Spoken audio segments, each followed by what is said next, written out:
Donc voilà, nos tondeuses à carburant ont été remplacées par de la tente isolée.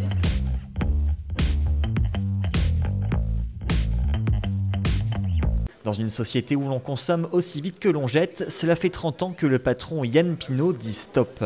Son cœur de métier, c'est l'éco-recyclage des produits électroniques et de télécommunications, soit une notoriété dans 80 pays, rien que ça.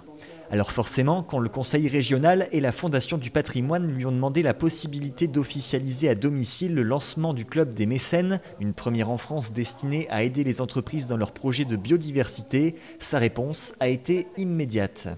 J'ai très peur que notre génération ne laisse pas grand-chose à la génération suivante et peut-être à mes petits-enfants. C'est la première fois depuis 30 ans que j'accepte la visite d'un politique dans l'entreprise. Voilà. La visite de la présidente, c'est un vrai changement au cœur des politiques. On a un chef d'entreprise ici qui montre l'exemple. C'est quelques ânes et quelques brebis pour tondre la pelouse, des ruches. On a également un nichoir pour un hibou. On a les voitures électriques. Enfin, beaucoup de dispositifs. Le sujet de la biodiversité, c'est un sujet qui doit être pris en compte par l'ensemble des habitants de la région des Pays de la Loire.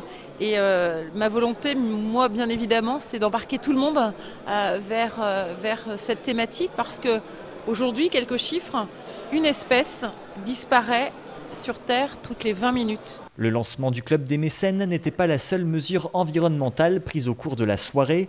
Une convention de partenariat et des mesures spécifiques pour les entreprises ont également été actées. La transition écologique est un enjeu majeur. Je souhaite une transition écologique positive, du concret, du réel, et c'est le cas ce soir.